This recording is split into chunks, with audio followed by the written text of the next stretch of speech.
I'm back for WCS's ongoing coverage of Fragadelphia 19. I'm here with nitr0 from nitr0, following the squad locking in Stage 2. So, I mean, pretty easy games. A little bit of a longer game there to start with Notorious, but nothing, too serious. Any thoughts coming into Stage 2?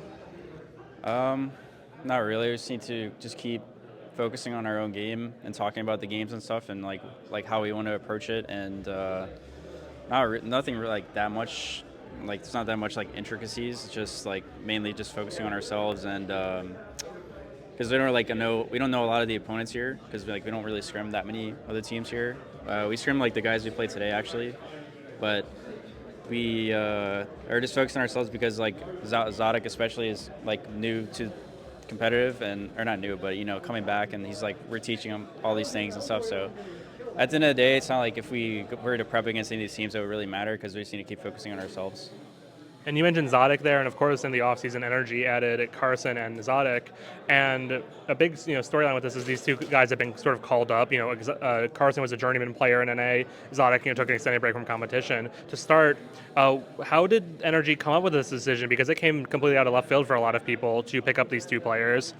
Well, obviously, like George and Carson are they've been knowing Zach for a long time, and they're really close and stuff like that. So that's how it initially came up.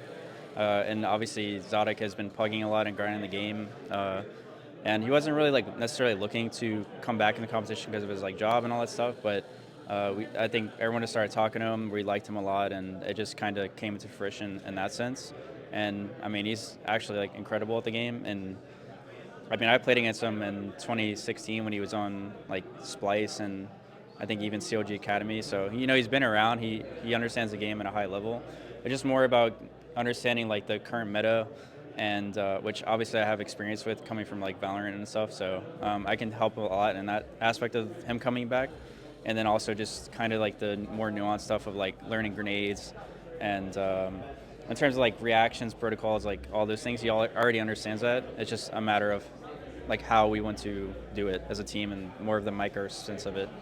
So it sounds like that George played a key role in the decision to pick up these two players, obviously wanting to perhaps retread some ground of what he was able to accomplish with Nouns and with XotiC. Speaking of XotiC and that, Exotic as a player really hasn't done a whole lot in his career. Like you said, he's been around since 2015, 2016. Even played with Davey when Davey was still a pro. But for various reasons, he's taken multiple breaks from competition. Was adverse to traveling for a long time and all those other things. Was there any reassurances that he had to offer you or offer Energy management to say like, hey, I'm committed to being a pro and I'm gonna come into this team and commit for the long haul? I mean, yeah, there's no like ambiguity in the sense of like him loving the game and kind of having that passion for it. It was more of just he's at a certain point in his life. He built up his career outside of esports, and it's just a matter of can he either juggle both, like choose one or the other. I mean, it's more of like a mature decision because he doesn't have like that long of a career in CS because he took a break, like so many breaks and stuff. So it was more of just like a more like real life decision, I guess, and if he would willing to be sacrificial for like certain things over the other, and ultimately he made the decision. So it sounds like he's, correct me if I'm wrong here, doing two jobs at once. He's doing this esports job and this professional job. For Energy, the goal is obviously for them to qualify to the major, qualify to big events like Cologne, spend a lot of time abroad. Hopefully, is he ready to do you think he's ready to put the other stuff behind him if Energy does climb in the VRS ranking, does climb in the scene, and is perhaps goes to tier 1 play? well, yeah, obviously like if we start traveling a lot and all that stuff, it would be a bigger conversation to have. And I mean, even me when I was younger and Elige as well, like we were trying to balance like school before esports was as big as it became. Like no one knew it was going to become as big as it became like 2015, 2016, like those days, because we were still trying to pursue degrees. Like it wasn't projected to be as big as it was supposed to be. So yeah, I mean, that's like a conversation that would definitely have down the road. Yeah, I mean, I think right now we're just trying to like slowly take it step by step and not rush into things. And yeah, I mean, that's pretty much like where we're at right now.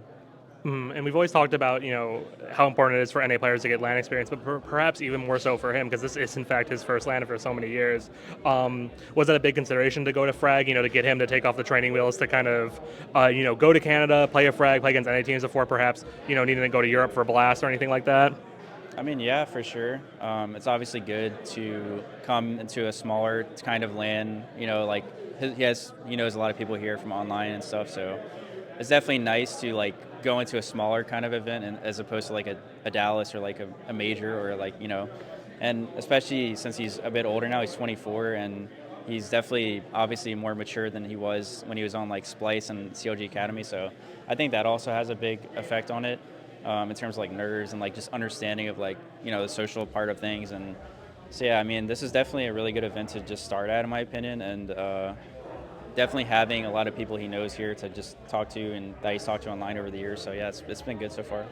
Now, focusing on the other new addition to this team, Carson, I wanted to pick your brain on kind of what qualities you think he brings to this team, because obviously, for better or worse, the conversation has been so focused in on XotiC. He's, a potential star hopper, a land newcomer, a player coming back from retirement. But Carson is, Carson's been in the trenches for a long time, playing these Fragalands, playing all this. So I wanted to hear kind of like what were the key aspects that he brings to the table that you kind of want, intrigued you to bring him into this squad. I think he obviously has been IGLing for like a year and a half or so. So it's a lot of him having a big voice and also having a different approach to the game, because his his understanding of the game is a bit different, because he has a lot of like his experience is kind of limited to NA instead of Europe. So there is some things to teach to him for sure, but also him just being a second voice on the team is really important.